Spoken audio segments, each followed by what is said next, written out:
In what may be the biggest news of 2021 so far, Chainlink has just announced a huge upgrade, Chainlink 2.0, and they've released an entirely new white paper explaining how they plan to use Oracle networks with off-chain processes in what's called a hybrid smart contract network, and Sergey, the head of Chainlink, believes that this will bring DeFi to a $500 billion TVL this year. If it happens as it looks like it might, this would once again make Chainlink a significant competitor for that number 3 market cap slot, as well as bring with it the entire DeFi market cap, which almost every single time Chainlink goes on a run, these particular coins tend to explode with total value locked excitement and gains. That's right, strap in, because today we're talking about the brand new Chainlink, as well as what it's going to do for your DeFi bags over the coming weeks and months. If you guys are excited, go ahead, destroy that like button. And remember, as always, each and every comment on this video is entered to win your very own hardware wallet. There are scammers in the comments pretending to be me. There are scam ads below this video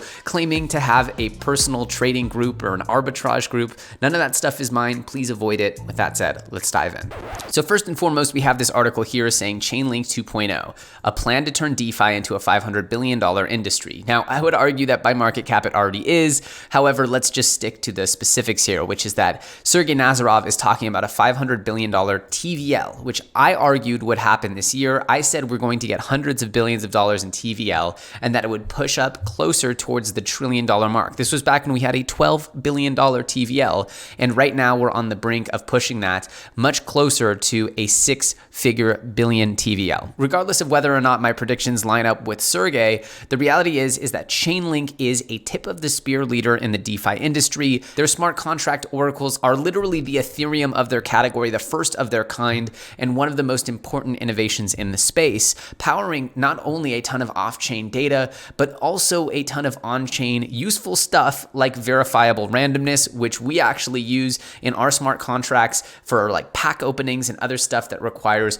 random number draws on chain, so it's fully fair and provable. Anyway, that's just my plug for why Chainlink is so useful. It's very useful, and that's why everybody uses them. It's important to understand here what Sergey is saying, because they just released a new white paper, which I know you guys are all so excited to read, a 38-page article with, I think, maybe 3 images in it. Yeah, it's dense, but the point is, this is a jam-packed, information-driven white paper with a bunch of explanations as to how Chainlink plans to use what they're calling hybrid smart contracts. So let's dive into this. The point here, the TLDR, is that Chainlink has published this new white paper exploring how these networks will evolve.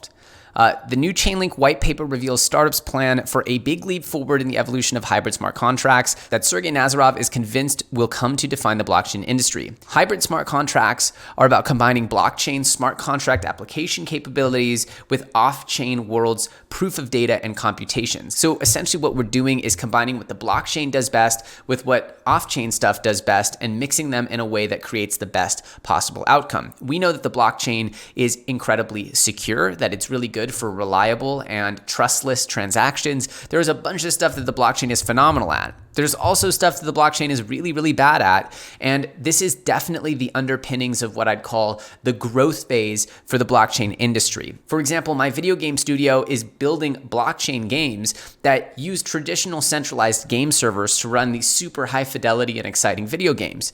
But then when it comes to asset management, like the actual assets within the user's wallets, well, those are things that are much better done on the blockchain. And this allows for not only the highest quality user experience, but then the best security and the most user-friendly token model that allows for the best ownership. So you're essentially doing what the blockchain does best with the NFTs and the assets, and then you're doing what the off-chain systems do best with the centralized game server so that there's a high quality and low latency experience. And this is what I understand Sergey to be describing right here with a hybrid smart contract. Essentially, this is a smart contract that combines what the off-chain networks do well with what the on-chain networks do well. The applications Nazarov included in this are NFTs, stablecoins, and the booming decentralized finance DeFi industry, which he believes will reach $500 billion in TVL this year. Now, we all know that DeFi is almost exclusively done on Ethereum and that the vast majority of TVL is there. And this is, again, why I've been making the case that ETH needs to necessarily grow to orders of magnitude higher than it is right now to essentially secure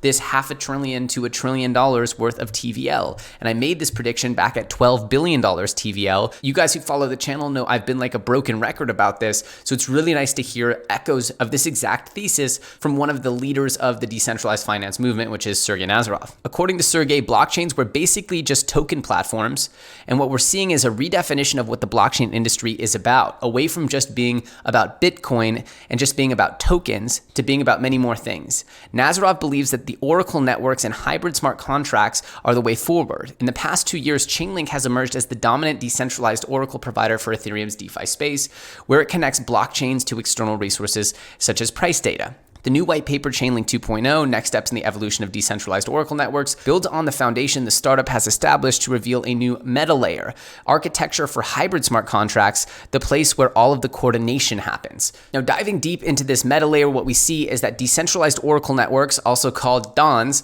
serve as off-chain computation layers anchored with blockchains for security. Once again, hybridizing what's done well off-chain versus on-chain and making sure that you keep what needs to be on-chain while taking the other things that don't need to be on-chain, off-chain. This is the way forward because it's definitely not the case that this type of very clunky, slow, consensus-based computation is the way to process high-throughput data. Anyway, the point is that they're evolving. He considers this an evolution from a simpler Oracle network to a more advanced Oracle network called a DON that leverage the collection of DONs that will form the meta layer. This is very interesting stuff. And as you can see here, by essentially being the protocol that powers this meta layer, you can see the importance of Chainlink going forward in the grander scheme of oracles in general. This is very, very exciting stuff. And without getting too far into the weeds here, it's important to remember Chainlink is pushing forward with a new approach to hybridizing on-chain and off-chain data and computation through something called hybrid smart contracts, and that this could very well be the thing that pushes it once again